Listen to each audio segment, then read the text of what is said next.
Hello દોસ્તો, આજે આપણું બંધારણ સિરીઝનો આ ચોથો વિડીયો લેક્ચર છે, જેની અંદર આપણે ભારતના બંધારણની અંદર આમુખ વિશે ચર્ચા કરવાના છીએ. તેના પછી આપણે ભાગ 1 સંઘ અને તેનું રાજ્ય ક્ષેત્ર, જેની અંદર આર્ટિકલ 1 થી 4નો સમાવેશ થાય છે, તેની ચર્ચા કરીશું. ત્યારબાદ ભાગ 2, જેની અંદર નાગરિકતા વિશે વાત કરેલી છે, આર્ટિકલ 5 થી લઈને 11 તેના વિશે આપણે ચર્ચા કરીશું અને તેની અંદર આપણે સમજીશું કે એનઆરઆઈ શું છે, પીઆઈઓ શું છે, ઓસીઆઈ શું છે, તેની વચ્ચેનો ડિફરન્સ શું હોઈ શકે છે. આ બધા વિશે આપણે ડિટેલની અંદર ચર્ચા કરવાના છીએ. તો સૌ પ્રથમ શરૂઆત કરીએ આમુખથી. હવે જ્યારે 1946-47ના સમયગાળાની અંદર આમુખ બનાવતા હતા ત્યારે લોકોને પૂછવામાં આવ્યું કે ભાઈ તમારી આકાંક્ષા શું છે, તમે હવે ભારતને કઈ રીતે જોવા માંગો છો? કેમ કે 200 વર્ષ સુધી અંગ્રેજોના શાસનની અંદર રહેલા હતા. તો હવે દેશ જ્યારે આઝાદ થઈ રહ્યો છે ત્યારે તમારા દેશ પ્રત્યેની આકાંક્ષા શું છે કે હવે કેવું ભારત તમે જોવા માંગો છો? તમને ભારતની અંદર શું શું સામાન્ય વસ્તુ મળવી જોઈએ? તો બધા લોકોએ કીધું કે ભાઈ ભારતની અંદર બધા લોકોને ન્યાય તો મળવો જ જોઈએ, જે અંગ્રેજોના સમયગાળાની અંદર મળેલો નહોતો. બીજી વાત કરી કે બધા લોકો પાસે સ્વતંત્રતા હોવી જોઈએ. અંગ્રેજોની અંદર તો સ્વતંત્રતાનું નામું નિશાન મટી ગયું હતું. તો હવે જે ભારત બને છે તેની અંદર સ્વતંત્રતા જે મૂળ સિદ્ધાંત હોવો જોઈએ. આ સિવાય વાત કરી કે બધા લોકો તે સમાન હોવા જોઈએ. તે સમયગાળાની અંદર અસ્પૃશ્યતા ઘણું બધું હતું. તો ડૉક્ટર ભીમરાવ આંબેડકરે પણ આના ઉપર ભાર મૂક્યો હતો કે હવે જે દેશ બને છે તેમાં ભારતના બધા નાગરિકો સમાન હોવો જોઈએ, ઊંચ નીચનો ભેદભાવ આપણે દૂર કરવાનો છે. તેના સિવાય વાત કરી કે બંધુતાની પણ લાગણી કેળવવી જોઈએ. તો આ પ્રકારના કંઈક આપણે ધ્યાનમાં રાખીને આપણે ભારતનું બંધારણ બનાવવાનું છે કે જેથી કરીને આપણે આવી બધી વસ્તુ સિદ્ધ કરી શકીએ. ભારતની અંદર બધા લોકોને ન્યાય, સ્વતંત્રતા, સમાનતા અને બંધુતા મળી રહે. તો આ તો આપણે વાત કરી આકાંક્ષાની. તો આકાંક્ષા આપણે કઈ રીતે મળી શકશે? આ બધી વસ્તુ કઈ રીતે મળશે? તો એના માટે કંઈક આદર્શ છે. તો સૌ પ્રથમ છે કે ભારતને સાર્વભૌમ બનાવવું જોઈશે, સોવરેન હોવું જોઈએ. એનો મતલબ એવો છે કે તેના ઉપર કોઈ નથી.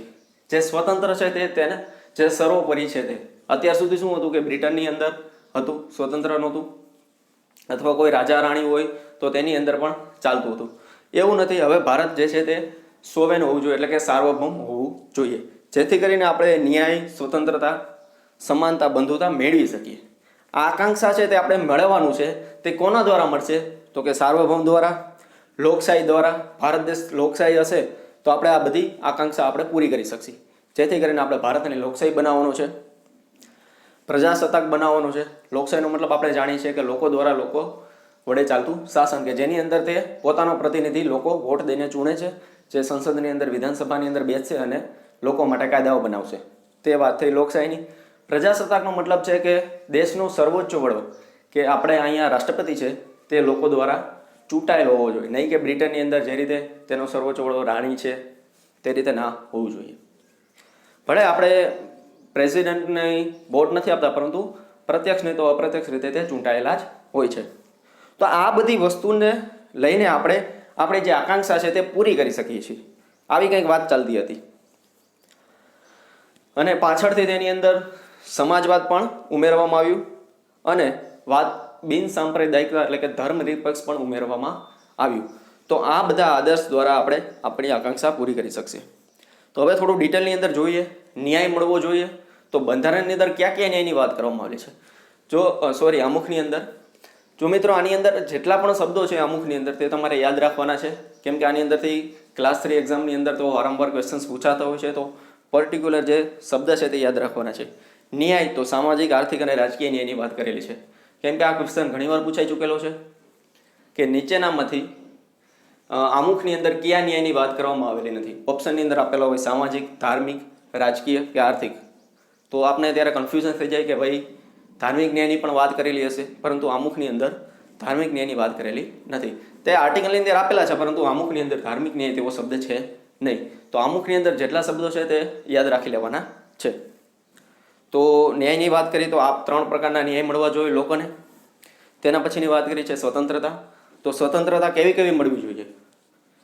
આર્ટિકલની અંદર ઘણી બધી સ્વતંત્રતાની વાત કરી છે, પરંતુ આમુખની અંદર કીધું છે કે આટલી સ્વતંત્રતા હોવી જોઈએ. વિચારની સ્વતંત્રતા છે, અભિવ્યક્તિની સ્વતંત્રતા છે, વિશ્વાસની સ્વતંત્રતા છે, ધર્મ ઉપાસનાની છે. આ સિવાય સમાનતાની વાત કરેલી છે. તો સમાનતા કઈ પ્રકારની હોવી જોઈએ? પ્રતિષ્ઠા અને અવસરની સમાનતા હોવી જોઈએ, અને તે પછી વાત કરેલી છે તો બંધુતા પણ હોવી જોઈએ. તો હવે આપણે અમુક જોઈ લઈએ.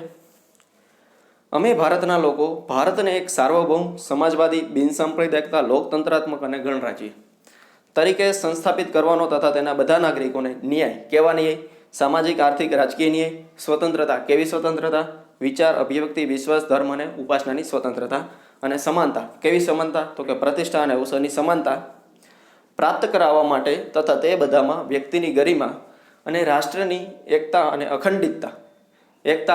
અખંડિતતા સુનિશ્ચિત કરે તેવી બંધુતા વિકસાવવાનો ગંભીરતાપૂર્વક સંકલ્પ કરીને અમારી આ બંધારણ સભામાં આજ રોજ તારીખ 26 નવેમ્બર 1949 શુક્લા સપ્તમી સંવત 2006 વિક્રમીના રોજ આથી આ બંધારણને સ્વીકારી તેને અધિનિયમ કરી અમને પોતાને અર્પિત કરીએ છીએ. તો આની અંદર ગુજરાતીની અંદર ડેટ પણ આપેલી છે, તે પણ યાદ રાખવાની છે. તો આ સિવાય આર્ટિકલ આપણે શું સૂચવે છે? તો આર્ટિકલને આપણે સમરી તરીકે કહી શકાય છે કે આખા બંધારણની આર્ટિકલ સમરી છે. તો આર્ટિકલનો ઉપયોગ આમુખ સમરી છે. હવે આમુખનો ઉપયોગ ક્યારે થાય છે? કોર્ટ જ્યારે બે આર્ટિકલ વચ્ચે કન્ફ્યુઝન થાય કે કયા આર્ટિકલનું મહત્વ વધારે છે કે કઈ રીતે નિયમ આપણે ચુકાદો આપવો છે, ત્યારે કોર્ટ આમુખનો પણ ઉપયોગ કરતી હોય છે. જે રીતે અનામત 15ની અંદર કીધું છે કે સમાનતાનો અધિકાર છે બધા લોકોને, અને બીજા આર્ટિકલની અંદર એવું પણ કીધેલું છે કે સરકાર SC/ST માટે કે પછાત જાતિ માટે અલગ પ્રાવધાન પણ કરી શકે છે. તો જો અનામત આપે તો સમાનતાના સિદ્ધાંતનું ઉલ્લંઘન થાય, અને જો અનામત અને ન આપે તો SC/STને જે અલગ જોગવાઈ કરેલી છે તેના માટે પણ તે સાચું છે. તો કોર્ટે કંઈક આ રીતે ચુકાદો આપ્યો કે આમુખની અંદર કીધેલું છે કે ભારત સમાજવાદનો પ્રયત્ન કરશે કે જેની અંદર આર્થિક સમાનતાનો પ્રયત્ન કરશે. તો એના દ્વારા કહેવામાં એવું આવે છે કે અનામત વગર આર્થિક સમાનતા પોસિબલ છે નહીં, તેથી અનામત જરૂરી છે. આ સિવાય બીજું એક ઉદાહરણ લઈએ, જમીનદારી પ્રથા. તો જમીનદારી પ્રથા એટલે કે અમુક લોકો જે જમીનદાર હતા તેની પાસે જ ગામની મોટા ભાગની જમીન હતી, અને જે ખેડૂતો હતા તે પોતાની જમીનની અંદર જ મજૂરી બનીને તે તરીકે કામ કરતા હતા. તો જમીનદારી પ્રથા નાબૂદ કરવી હતી, કેમ કે જમીનદારી પ્રથા હશે તો દેશની અંદર સામાજિકતા આપણે જે આમુખની અંદર વાત કરી તે બધું વ્યક્તિ જાળવી નહીં શકે. પરંતુ જમીનદારનો પણ હક છે કે ભાઈ ધંધો કરવાની સ્વતંત્રતા છે, આર્ટિકલ આપેલી છે, ધંધાની સ્વતંત્રતા છે. જમીનદાર પાસેથી જમીન છીનવી તો તેની ધંધો કરવાની સ્વતંત્રતા છીનવાય, તેના પણ આર્ટિકલનું ઉલ્લંઘન થાય છે. અને બીજી બાજુ છે કે ભાઈ સમાજવાદ બનાવવો છે, સ્વતંત્રતા બધાને આપે છે અને બધાને એક લેવલમાં લાવવા છે. તો એના માટે થઈને જમીનદારી પ્રથા નાબૂદ કરવી જરૂરી હતી. ભલે પછી તે બીજાનું ઉલ્લંઘન કરતું હોય, એની ધંધો કરવાની સ્વતંત્રતા છીનવાઈ જતી કોઈ એક વ્યક્તિની, તો કોઈ એક વ્યક્તિ છે અને બીજી બાજુ આખો સમાજ છે, તો સમાજને પહેલાં પ્રાવધાન આપવામાં આવશે. આવું બધું કોર્ટ દ્વારા કંઈક વાત ચાલતી હતી. આ સિવાય જે રીતે રાજનીતિના માર્ગદર્શક સિદ્ધાંતોનું ઉલ્લંઘન થાય કે રાજનીતિના માર્ગદર્શક સિદ્ધાંતો રાજ્યો પૂરા ન પાડી શકે તો આપણે કોર્ટની અંદર ના જઈ શકીએ, કોર્ટની અંદર ચેલેન્જ ના કરી શકીએ. તે જ રીતે આમુખની અંદર પણ જે વસ્તુ કીધી છે તે ના થાય તો આપણે કોર્ટની અંદર પડકારી શકીએ નહીં. તે માત્ર ને માત્ર સ્ટેટને ગાઈડન્સ આપે છે કે આપણે આ પ્રકારનું દેશ કે રાજ્ય બનાવવાનો છે. એના માટે સરકાર આર્ટિકલ બનાવશે, અને જો આર્ટિકલનું ઉલ્લંઘન થાય તો આપણે કોર્ટની અંદર જઈ શકીએ છીએ. તો ઘણીવાર ડિસ્કસ જ ચાલે કે ભાઈ અમુક બંધારણનો ભાગ છે કે નહીં. ઘણીવાર કોર્ટે ચુકાદા પણ આપ્યા કે અમુક બંધારણનો ભાગ નથી, કેમ કે અમુક પાસે પાવર નથી. અમુકની અંદર જે કીધું છે તે તો કોર્ટમાં ચેલેન્જ કરી શકાતું નથી. તો આવા એકબીજા પછી કોર્ટ ધીમે ધીમે ચાલતું ગયું, અને છેલ્લાની અંદર કેશવાનંદ ભારતી કેસની અંદર કોર્ટે ચુકાદો આપ્યો કે અમુક એ બંધારણનો ભાગ જ છે, તેની અંદર સુધારા કરી શકાય છે. આ સિવાય આ ચુકાદાની અંદર તેને એ પણ કીધું કે મૂળભૂત અધિકાર છે તેની અંદર પણ સુધારા કરી શકાય છે, પરંતુ જે મૂળભૂત સિદ્ધાંતો છે મૂળભૂત અધિકારોના કે અમુકના તે બદલાવી શકાય નહીં. એનો મતલબ કે મૂળભૂત સિદ્ધાંતો છે કે ભાઈ દેશ બિન સાંપ્રદાયિક હશે તો કાલ ઉઠીને આપણે હિન્દુસ્તાનને કે ભારતને હિન્દુ રાજ્ય ઘોષિત કરી શકાય નહીં. જે રીતે પાકિસ્તાનની અંદર મુસ્લિમ ધર્મ છે, મુસ્લિમ રાજ્ય છે, તે રીતે ભારત હિન્દુ રાષ્ટ્ર બની શકે નહીં. તે મૂળભૂત સિદ્ધાંતોનું ઉલ્લંઘન છે. આ કંઈક કેશવાનંદ ભારતીનો કેસ છે જે ઇમ્પોર્ટન્ટ છે, તો આપણે આની અંદર ચર્ચા કરેલી છે. તો શું અમુકની અંદર સુધારા થયા છે? તો કે હા, 42મો સુધારો છે 1976ની અંદર. સુધારા ખાસ યાદ રાખવાના છે, આપણે વચ્ચે વચ્ચે ચર્ચા કરીશું અને પાછળ તેના વિશે પણ વિડીયો આવશે. જેની અંદર છે સમાજવાદ, બિન સાંપ્રદાયિકતા અને અખંડિતતા જેવા શબ્દો ઉમેરવામાં આવેલા હતા. તો સમાજવાદ, બિન સાંપ્રદાયિકતા અહીંયા ઉમેરેલા છે. અને તમારી અંદર જોશો તો રાષ્ટ્રની એકતા અને અખંડિતતા. તો સૌથી પહેલાં શબ્દ હતો કે રાષ્ટ્રોની એકતા જ હતો, અખંડિતતા આપેલું નહોતું. તેની જગ્યાએ ફેરફાર કરીને કરેલું છે રાષ્ટ્રોની એકતા અને અખંડિતતા. તો શું ફરક પડે છે?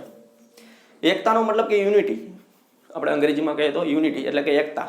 અખંડિતતા એટલે કે તે યુનિટીને ટકાવી રાખવી, તેનો મતલબ થાય છે અખંડિતતા. તે શબ્દ પાછળથી ઉમેરવામાં આવેલો છે. અને અમુક આપણે ક્યાંથી લીધેલું છે?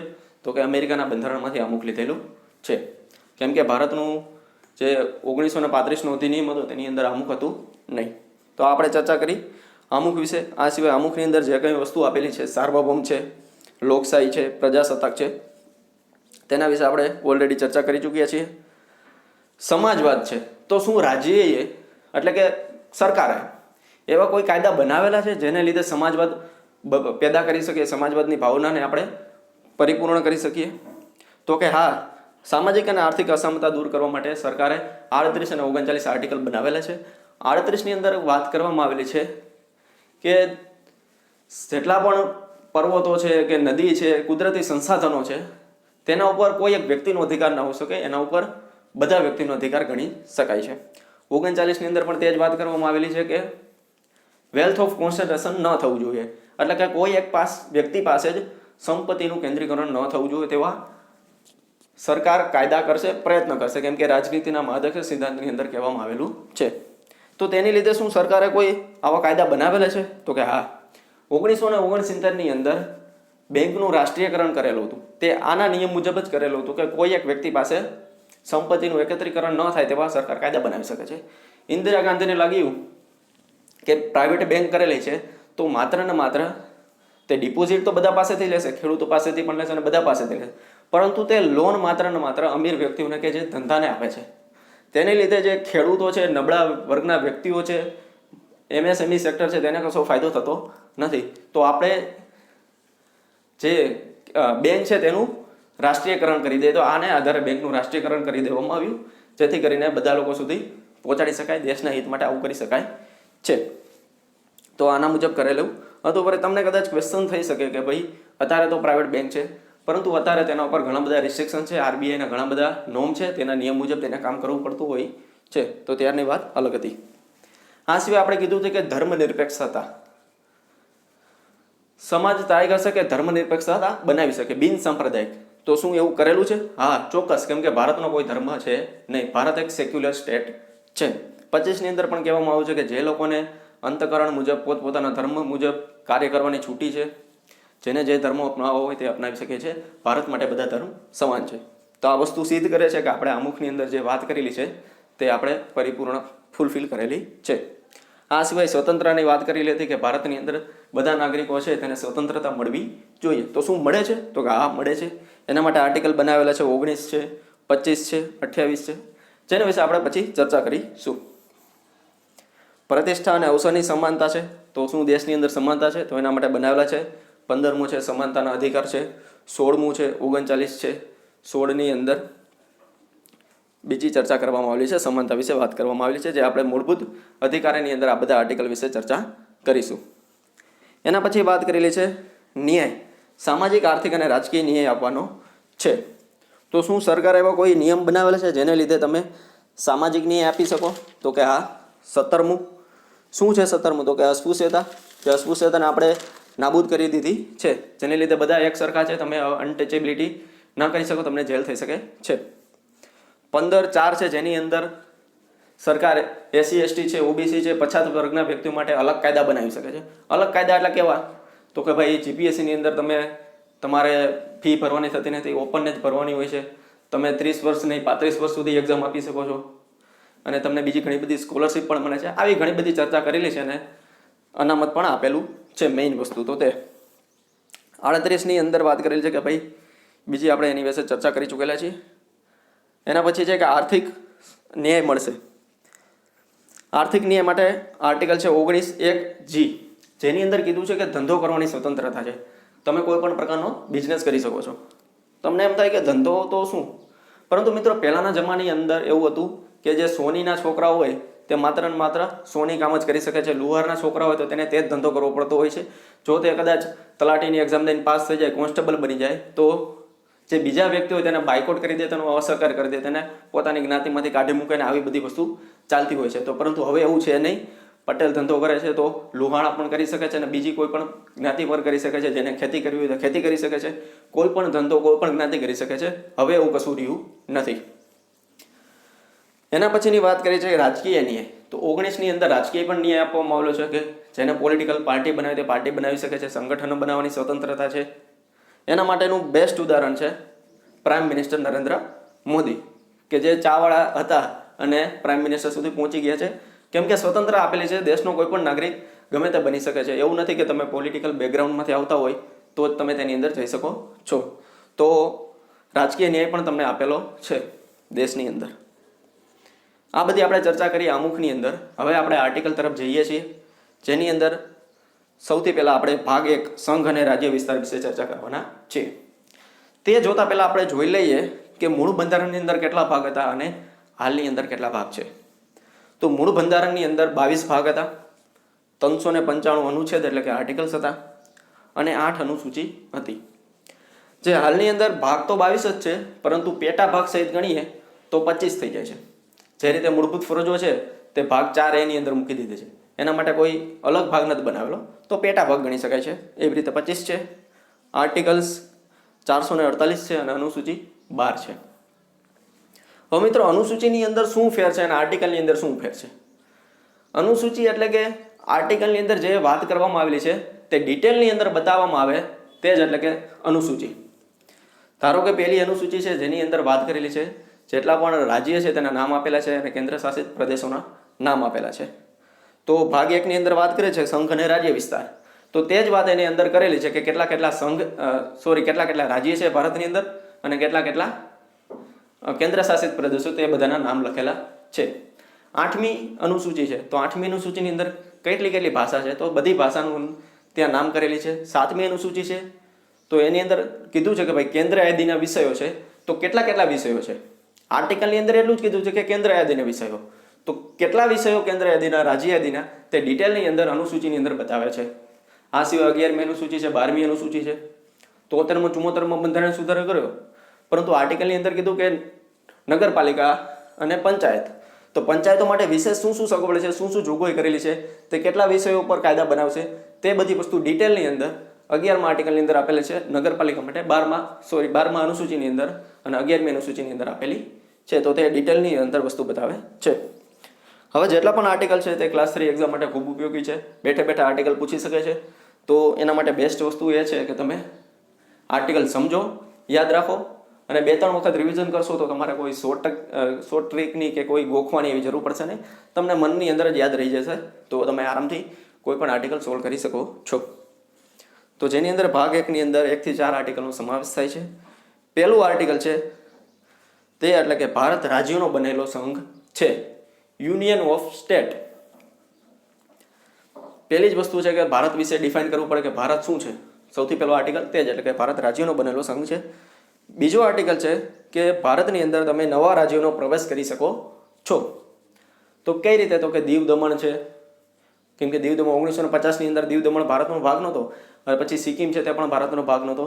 તે રીતે ધીમે ધીમે નવા તમે એની અંદર પ્રદેશનો પણ સમાવેશ કરી શકો છો, પરંતુ કોઈ પ્રદેશ ભારતમાંથી અલગ ન થઈ શકે. આર્ટિકલ 3 છે જેની અંદર છે કે નવા રાજ્યોના નિર્માણ, વિસ્તાર, સીમા, નામમાં તમે પરિવર્તન કરી શકો છો. તો કે શું પરિવર્તન કરેલા છે? તો કે ઘણા બધા પરિવર્તન કરેલા છે. ગુજરાત અને મહારાષ્ટ્ર પહેલાં બંને એક હતું, તે અલગ થઈ ચૂક્યું છે. અને હાલનું ઉદાહરણ જ લઈએ તો આંધ્રપ્રદેશમાંથી તેલંગાણા અલગ કરેલું છે. આ રીતે તમે કેન્દ્ર છે તે રાજ્યોના સ્થાન સીમાની અંદર પણ ફેરફાર કરી શકે છે. પરંતુ તેના માટે માત્ર ને માત્ર તેને રાષ્ટ્રપતિની પૂર્વ મંજૂરીની જરૂર છે.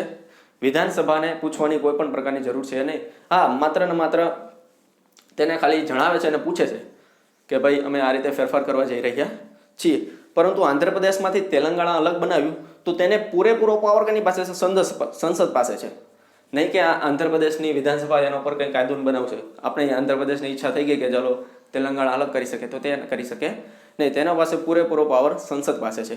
રાજ્ય અલગ બનાવવા, તેની સ્થાન સીમામાં ફેરફાર કરો, તેનો પૂરેપૂરી સત્તા કોની પાસે છે? સંસદ પાસે છે. જે બતાવે છે કે ભારતની અંદર કેન્દ્રીયકૃત પ્રણાલી એટલે કે યુનિટરી પ્રણાલી છે.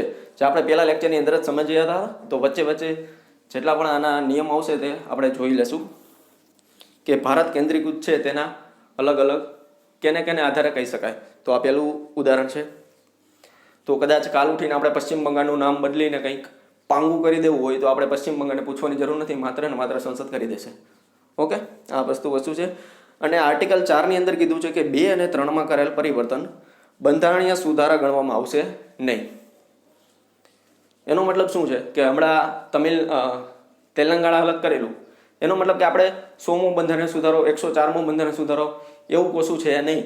હા, બંધારણની અંદર ફેરફાર કરશું, ચેન્જ કરશું કે પહેલી અનુસૂચિ છે તેની અંદર એક નવું રાજ્ય એડ કરશું, પરંતુ તે બંધારણ સુધારો છે નહીં. જે રીતે આપણે જમ્મુ કાશ્મીરને રાજ્યમાંથી કેન્દ્ર શાસિત પ્રદેશ બનાવી દીધું, લદ્દાખ નવું કેન્દ્ર શાસિત પ્રદેશ બનાવ્યું, તો આપણે પહેલી અનુસૂચિની અંદર ફેરફાર જરૂર કર્યો છે કે રાજ્યોના જેટલા નામ હતા તેની અંદરથી જમ્મુ કાશ્મીરનું નામ કાઢી નાખ્યું, કેન્દ્ર શાસિત પ્રદેશોની અંદર ઉમેર્યું, પરંતુ આ કંઈ બંધારણીય સુધારા કહેવાય નહીં, જે સંસદની સાદી બહુમતીથી પસાર કરીને બનાવી શકાય છે. બંધારણીય સુધારા એટલે કે જે રીતે જીએસટી છે, EWS છે, જે રીતે અને અત્યાર સુધીની અંદર 104 બંધારણીય સુધારા થઈ ચૂકેલા છે. હવે આપણે વાત કરીએ ભાગ 2 નાગરિકતા વિશે. તો ભારતની અંદર એકલ નાગરિકતા છે, તે આપણે સૌ જાણીએ છીએ કે કેમ કે ગુજરાતનો નાગરિક નથી, મહારાષ્ટ્રનો નથી, માત્ર ને માત્ર તે ભારતનો નાગરિક છે. આ વ્યવસ્થા પણ કેન્દ્રીકૃત પ્રણાલીનું એક ઉદાહરણ છે. અને નાગરિકતા એ કેન્દ્રનો વિષય છે ઓફકોર્સ. અને 26 નવેમ્બર 1949ના રોજ જ્યારે બંધારણ લાગુ કરવામાં આવેલું ત્યારથી જ બંધારણનો અમલ તો નહોતો કરેલો, પરંતુ બંધારણ જ્યારે બની ગયું ને એક્સેપ્ટ કર્યું ત્યારથી જ નાગરિકતા લાગુ કરી દેવામાં આવેલી હતી. બાકીની ઘણી બધી વસ્તુઓ છે તે 26 જાન્યુઆરી 1950ના રોજ લાગુ થઈ હતી, જેના વિશે આપણે અગાઉ ચર્ચા કરેલી ચૂકેલા છીએ. તો નાગરિકતાના અંદર આર્ટિકલ્સ જોઈએ. આર્ટિકલ્સ 5, જેની અંદર એવું કહેવામાં આવેલું છે કે કયા વ્યક્તિઓ જે પાકિસ્તાનથી ભારત આવેલા છે તે ભારતના નાગરિક ગણાશે. કેમ કે ઘણા બધા વ્યક્તિઓ પાકિસ્તાનથી ભારત ગયા હતા અને ભારતથી અમુક પાકિસ્તાન ગયા હતા. તો કોને કોને ભારતના નાગરિક બનાવવા? કેમ કે ભારત અને પાકિસ્તાન એક હતું ને પછી તે અલગ પડેલું છે, તો એના માટે નિયમો બનાવેલા છે કે 19 જુલાઈ 1948 પહેલાં જે પણ વ્યક્તિઓ પાકિસ્તાનથી ભારત આવી ગયો હશે તે ભારતના નાગરિક ગણાશે. એનો મતલબ એવું કે 1948 પછી કોઈ આવ્યું હશે તો તે ભારતનું નાગરિક ગણાશે નહીં. તો આ ડેટ પણ ખાસ યાદ રાખવાની છે, કેમ કે બિન સચિવાલયની અંદર, તલાટીની અંદર, કોન્સ્ટેબલની અંદર આવું નાની નાની વસ્તુ બહુ પૂછતા હોય છે, તો ખાસ યાદ રાખવાની છે તારીખ. આર્ટિકલ 6ની અંદર પણ તે જ વાત કરેલી છે કે જે પાકિસ્તાનથી ભારત આવેલા છે તેના વિશે અલગ વાત કરેલી છે. આર્ટિકલ 7 વિશે વાત કરીએ તો ભારતથી પાકિસ્તાન જનારા 1 માર્ચ 1947 પછી જે પણ વ્યક્તિઓ ભારતથી પાકિસ્તાન જતા રહ્યા છે તે બધા ભારતના નાગરિક ગણાશે નહીં. 5 અને 6 આર્ટિકલ હતું પાકિસ્તાનથી ભારત આવનારા, અને 7મો આર્ટિકલ છે ભારતથી પાકિસ્તાન જનારા. તેની અંદર પણ તારીખ આપેલી છે 1 માર્ચ 1947, તે પણ ખાસ યાદ રાખવાની છે. જે ભારતમાંથી પાકિસ્તાન જતા રહ્યા છે તે નાગરિક ગણાશે નહીં. આર્ટિકલ 8 છે તેની અંદર વાત કરેલી છે અમુક એવા પણ નાગરિકો છે જે વિદેશની અંદર વસે છે, NRI છે, તેના વિશેની જોગવાઈ કરેલી છે વિદેશમાં વસતા નાગરિકો માટે. આર્ટિકલ 9ની અંદર વાત કરેલી છે કે સ્વેચ્છાએ બીજા દેશની નાગરિકતા સ્વીકારશો તો ભારતની નાગરિકતા સમાપ્ત થઈ જશે. જે રીતે અક્ષય કુમારની વાત હતી હમણાં જ કે કેનેડાનો નાગરિક હતો, ભારતનો નાગરિક નહોતો, બધાને ખબર નહોતી, હમણાં ખબર પડી કે અક્ષય કુમાર કેનેડાની નાગરિકતા છે. કેમ કે PM મોદીનું પણ ઇન્ટરવ્યૂ લીધું અને જે 17મી લોકસભા હતી તેની અંદર બધા વોટ કરીને ફોટો પડાવે, બધાએ ફોટો મૂકવો ફરજિયાત છે, કોહલીઓ ના બધાએ. તો અક્ષય કુમારનો મૂક્યો, ઘણા બધા પ્રશ્નો પૂછતા હતા કે ભાઈ તમે વોટ કેમ નથી આપતા, અને તો પછી એને કહેવું પડ્યું કે ભાઈ મારી પાસે ભારતની નાગરિકતા છે નહીં, કેમ કે હું કેનેડાનો નાગરિક છું. અને પછી તેને કીધું કે મારે કોઈ દેશ પ્રેમ સાબિત કરવા માટે નાગરિક બનવાની જરૂર નથી, કેમ કે હું ટેક્સ અહીં આપું છું અને ઘણી બધી જગ્યાએ ફ્લોડ આવે છે તો પણ હું રૂપિયા આપું છું. અત્યારે કોરોના માટે પણ મેં 25 કરોડ આપ્યા છે. જે મને ભારત પ્રત્યેનો પ્રેમ રજૂ કરે છે, તો કોઈ એવું પાસપોર્ટ કે એવું બનાવવાની અને આધાર કાર્ડ બનાવીને મારે સાબિત કરવાની જરૂર છે નહીં. પરંતુ હવે ભાઈ બનાવે છે અને આવતી વખતે વોટ પણ આપશે. તો બીજા દેશની જો તમે નાગરિકતા સ્વીકારો તો તમારી પાસે ભારતની નાગરિકતા ઓટોમેટિક જતી રહે છે. એના પછીનો આર્ટિકલ છે આર્ટિકલ 10, સંસદીય કાયદા સિવાય નાગરિકતા છીનવી શકાય નહીં. તો સંસદ કાયદો બનાવશે, નાગરિકતા તમારી છીનવી હશે તો, અને આર્ટિકલ 11 છે કે સંસદને કાયદા બનાવવા માટે પાવર આપશે. તો 2-3 આર્ટિકલ્સ યાદ રાખવાના છે, ઇમ્પોર્ટન્ટ છે. બાકી ખબર હોવી જોઈએ કે 11 સુધીના આર્ટિકલ નાગરિકતા માટેના છે. હવે આપણે વાત કરીએ કે ભારતના નાગરિક બનવું હોય તો કઈ રીતે તમે બની શકો. નાગરિકની પ્રાપ્તિ કઈ રીતે થાય? પહેલી વસ્તુ કે જો જન્મ તમારો ભારતની અંદર થાય તો તમે ભારતના નાગરિક બની શકો. પરંતુ ક્યારથી? જ્યારથી બંધારણ લાગુ પડ્યું ત્યાર પછીથી, એટલે કે 26 જાન્યુઆરી 1950 પછી જો તમારો જન્મ ભારતની અંદર થયો હોય તો તમે ભારતના નાગરિક છો. આવી સિસ્ટમ 2004 તો સુધી ચાલી, કેમ કે 2004 લગીમાં કોઈ ભારત એવો મોટો દેશ હતો નહીં, ગરીબ દેશ હતો, તો કોઈ ફોરેનર ને એવા બધા આવતા નહીં. પરંતુ ધીમે ધીમે પ્રોબ્લેમ થવા માંડ્યો, કેમ કે ભારતની અંદર ઘણા બધા ફોરેનરો આવ્યા, રહેવા લાગ્યા તો નોકરી ધંધા માટે. તો ફોરેનરો આવતા હતા જે તો ભારતના નાગરિક ન હતા, પરંતુ તેના છોકરા ભારતની અંદર જન્મે તો વ્યાખ્યાની અંદર તો કીધું છે કે ભાઈ જે પણ ભારતની અંદર જન્મે તે ભારતનો નાગરિક, તો એના છોકરા પણ ઓટોમેટિકલી ભારતના નાગરિક બની જતા હતા. તો પછી 2004ની અંદર ખબર પડી ભાઈ આ તો પ્રોબ્લેમ થઈ જાય છે, કંઈક કરવું પડશે, નવા નિયમ બનાવવા જશે. તો 2004 પછી નિયમ બદલાવી નાખ્યો કે જો તમારો જન્મ ભારતની અંદર થાય તો તમે ભારતના નાગરિક છો, પરંતુ તમારા પિતા અથવા માતા કોઈ એક ભારતીય હોવા જોઈએ, જેથી કરીને જેટલા પણ ફોરેનરો આવે છે તે ભારતના નાગરિક ના બની શકે. તો 2004 પછી તેની વ્યાખ્યાની અંદર ફેરફાર કરવામાં આવેલો છે. એના પછી છે કે જો ભારતની અંદર જન્મ ના થાય તો શું છે, વિદેશની અંદર જન્મ થાય તો શું બની શકાય? તો કે પરંતુ વંશના આધારે જેની અંદર અમુક એવા વ્યક્તિઓ છે કે જેનો ભારતની બહાર જન્મ થાય તો પણ તે ભારતના નાગરિક ગણાશે. કઈ રીતે? તો કે 26 જાન્યુઆરી 1950 પછી એવી સિસ્ટમ હતી કે પિતા ભારતીય છે તો તેના પુત્રનો જન્મ ભારતની અંદર ન પણ થયો હોય તો પણ તે ભારતનું નાગરિક ગણાશે. ધારો કે રાજીવ ગાંધી છે ઇટલી ગયા હોય અને રાહુલ ગાંધીનો જન્મ થાય તો રાહુલ ગાંધી ભારતના નાગરિક ગણાય, કેમ કે તેના પિતા ભારતીય છે તો રાહુલ ગાંધી ભારતના નાગરિક ગણાય છે. આ વસ્તુ ચાલી 10 ડિસેમ્બર 1992 સુધીની અંદર. પછી સરકારને યાદ આવ્યું કે ભાઈ માતાને પણ પૂરતો અધિકાર છે, શું કામ માત્ર ને માત્ર પિતા ભારતીય હોય તો કદાચ માતા ભારતીય હોય અને પિતા ફોરેનર હોય તો પણ ભારતનો નાગરિક બની શકવો જોઈએ. તો પછી એની વ્યાખ્યાની અંદર ફેરફાર કરવામાં આવ્યો અને કીધું કે માતા અથવા પિતા કોઈ પણ ભારતીય હશે અને બાળકનો જન્મ વિદેશની અંદર થયો હશે તો તે બાળક ભારતીય ગણાશે. પરંતુ ધીમે ધીમે 2004ની અંદર આ સિસ્ટમ તો બહુ વધારે થઈ ગઈ, કેમ કે ભારતની અંદર પોપ્યુલેશન વધી અને ઘણા બધા લોકો બહાર જવા માંડ્યા, તો કેટલાને નાગરિકતા આપી. તો પછી એની અંદર નિયમની અંદર વધારે ફેરફાર કરવામાં આવ્યો કે માતા અથવા પિતા ભારતીય હશે અને બાળકનો જન્મ થશે તો ભારતીય જ ગણાશે, પરંતુ 1 વર્ષની અંદર તમારે જે તે ભારતની રાજદૂત કચેરી છે તેની અંદર રજીસ્ટ્રેશન કરાવવું જોશે, નોંધણી કરાવવી જોશે. એવું નહીં કે ભાઈ બાળકનો જન્મ થતાં તેને નાગરિકતા પ્રાપ્ત થઈ ગઈ તો નોંધણી કરાવો તો અમને પણ ખબર પડે કે ભાઈ કેટલા નાગરિક છે, ભારતના કેટલા સભ્યો છે, શું એના વિશે આપણે વધારે કંઈક ડિટેલમાં ચર્ચા કરી શકીએ. તો રજીસ્ટ્રેશન જરૂરી છે. એના પછીની વાત છે કે નોંધણી દ્વારા. હવે નોંધણી દ્વારા કઈ રીતે બની શકે છે કે તો જે પણ વ્યક્તિઓના ભારતીય નાગરિક સાથે લગ્ન થયા હોય તે વ્યક્તિ બની શકે છે. તો પ્રિયંકા ચોપડા ભારતીય નાગરિક છે, તેના લગ્ન નિક જોન્સ સાથે થયા છે અને નિક જોન્સને કદાચ ઈચ્છા થાય કે ભાઈ આપણે ભારતનું નાગરિક બનવું છે તો તે નોંધણી કરાવીને બની શકે છે. તે જ રીતે પ્રીતિ ઝિંટા છે, કદાચ તેનો હસબેન્ડ જે વિદેશ છે કદાચ તે ભારતનો નાગરિક ન હોય તેને બનવું હોય તો પણ બની શકે છે. યુવરાજ સિંહ છે તેની વાઈફ આઈ થિંક ફોરેનર છે, એ તો ભારતની નાગરિકતા લઈ જ લીધી હશે, પણ ન લીધી હોય ને એને બનવું હોય તો પણ તે નોંધણી કરીને બની શકે છે.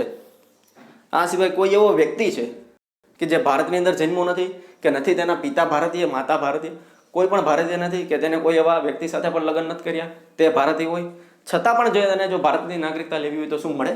તો કે આ મળે. કઈ રીતે? તો કે પ્રાકૃતિક રૂપથી મળે. એના માટે અમુક નિયમો છે. શું નિયમો છે? તો કે 8મી અનુસૂચિ મુજબની કોઈ પણ એક ભાષા જાણતો હોવો જોઈએ.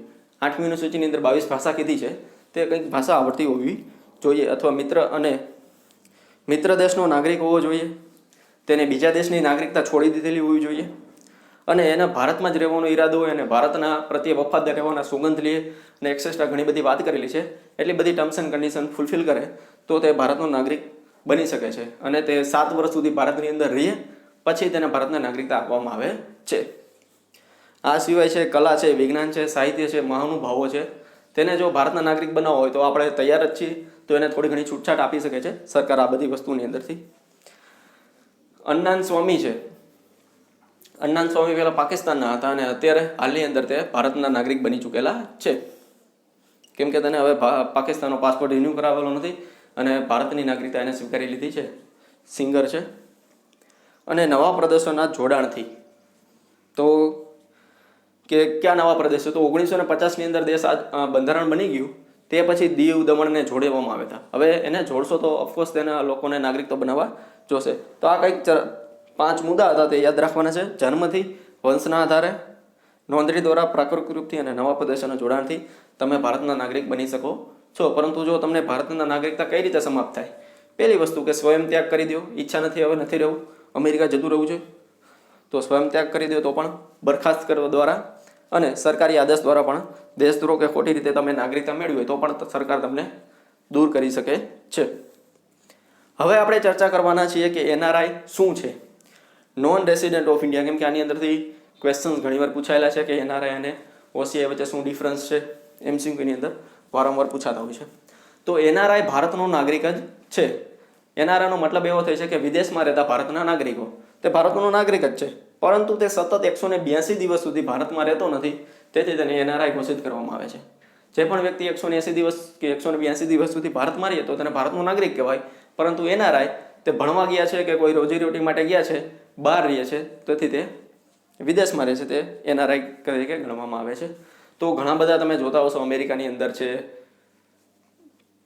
દુબઈની અંદર રહેતા હોય છે, તો એની પાસે ભારતના નાગરિક છે, તો એની પાસે ભારતનો પાસપોર્ટ પણ હશે, તે વોટ પણ આપી શકે છે, ભારતની અંદર પ્રોપર્ટી પણ ખરીદી શકે છે, બધી વસ્તુ કરી શકે જે ભારતનો નાગરિક કરી શકે. પરંતુ એક વસ્તુ એવી છે કે જે તેને અલગ હોય છે, તે આપણે જેમ સેવિંગ એકાઉન્ટ ન ખોલાવી શકે. કેમ? તો કે તેને બેંકની અંદર અલગ એક NRI એકાઉન્ટ આવે છે, તે ખોલાવવાનું હોય છે. કારણ કે તે વિદેશમાંથી પોતાના ફેમિલી જે ભારતમાં રહેતા હશે તેને તે રૂપિયા મોકલતો હશે, તો એના ઉપર સરકાર ટેક્સ લઈ શકે. એમનેમ તો તમે વિદેશથી રૂપિયા નહીં મોકલી શકો, પોતાની ફેમિલીને રૂપિયા મોકલશો તેના ઉપર ટેક્સ ઉઘરાવી શકે. તો એના માટે એને અલગ એકાઉન્ટ ખોલવું પડતું હોય છે. ભારત એવો દેશ છે કે ભારતના રહેતા જે લોકો છે તે સૌથી વધારે ભારતની અંદર નાણાં મોકલે છે. ભારતના લોકો જે વિદેશની અંદર રહ્યા છે તે પોતાના દેશની અંદર નાણાં મોકલવામાં ભારત નંબર 1 દેશ છે. તેટલા રૂપિયા વિશ્વની અંદર કોઈ એવા દેશ મોકલતો નથી. એની અંદર પણ કેરળ રાજ્ય પ્રથમ છે. કેરળના જે લોકો વિદેશ રહે છે તે પોતાના વતન કેરળની અંદર સૌથી વધારે નાણાં મોકલે છે. તો આવી બધી વસ્તુ કરંટ અફેર્સની અંદર ચાલતી હોય છે, જે વસ્તુ તમારે થોડુંક ધ્યાન આપવાનું હોય છે. એના પછીની વાત કરી છે PIO એટલે કે પીપલ ઓફ ઇન્ડિયન ઓરિજન, ભારતીય મૂળના નાગરિકો. કદાચ તમને કોઈ પ્રશ્ન પૂછે કે ભાઈ તમે ક્યાંના, તો તમે કહો કે ભાઈ અમે અમદાવાદના. તો કે નહીં એમ નહીં, તમે મૂળ ક્યાંના, તો તમે કદાચ કોઈ ગામનું નામ મૂકો કે ભાઈ નહીં અમે તો નાના પહેલાના, અમે ચકમપરના, અમે આ ગામના છીએ. તો એ જ રીતે અમેરિકાની અંદર તમે રહેતા હોય, તમે પૂછે કે ભાઈ તમે ક્યાંના, તો કહી શકે ભાઈ અમે તો અમેરિકાના જ નાગરિક છીએ. પરંતુ નહીં, એમ નહીં, તમે મૂળ ક્યાંના, તો કે મૂળ અમે ભારતના છીએ. તો સીધી વાત છે કે તે ભારતના નાગરિક છે નહીં. તેના માટે વ્યાખ્યા આપવામાં આવી છે કે તેના કોઈ દાદા કે દાદી તે ભારતના નાગરિક હતા, તેથી તેને ભારતીય મૂળના નાગરિક કહેવામાં આવે છે. તો શું વ્યાખ્યા છે?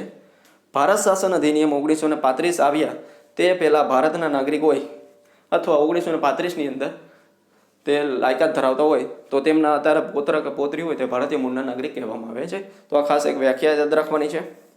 અને પાકિસ્તાન, અફઘાનિસ્તાન, ચીન, નેપાળ, ભૂતાન, બાંગ્લાદેશ, શ્રીલંકાના નાગરિકો તે PIO કાર્ડ બની શકે નહીં. તો PIO કાર્ડ હોય છે, જે રીતે પાસપોર્ટ હોય છે, જે મૂળ ભારતીય નાગરિક હોય તેને મેળવવું હોય તો મેળવી શકે છે, ન મેળવવું હોય તો છૂટી છે, એમાં એવું કશું છે નહીં.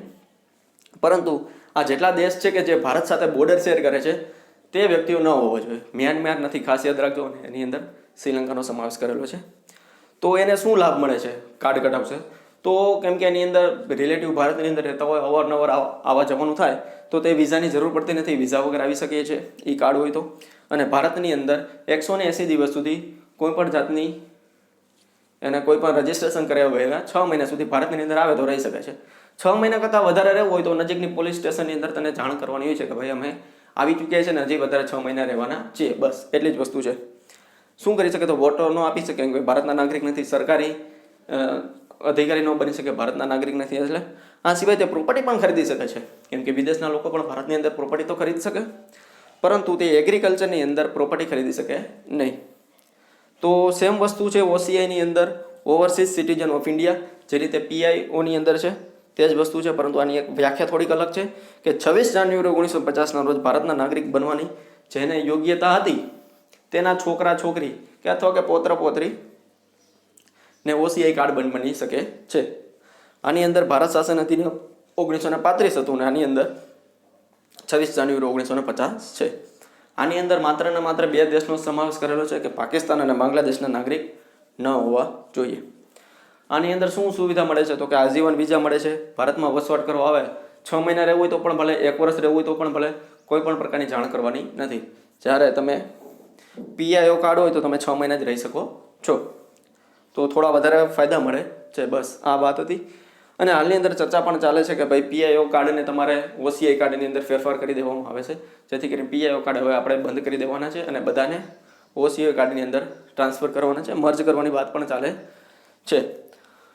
તો આ મિત્રો આજે આપણે ચર્ચા કરી બંધારણ વિશે. જો તમને સારું લાગ્યું હોય તો લાઈક કરો, કોમેન્ટ્સ કરો અને તમારા દોસ્તો સુધી શેર કરતા રહો, જેથી કરીને આપણે બંધારણ માટે એક ખૂબ સારી એવી અને ખૂબ ડીપની અંદર આખી પહેલાંથી છેલ્લે સુધીની એક સિરીઝ બનાવી શકીએ અને વચ્ચે વચ્ચે પછી આપણે એમસીક્યુનો પણ સમાવેશ આની અંદર કરીશું. જય હિન્દ, જય ભારત.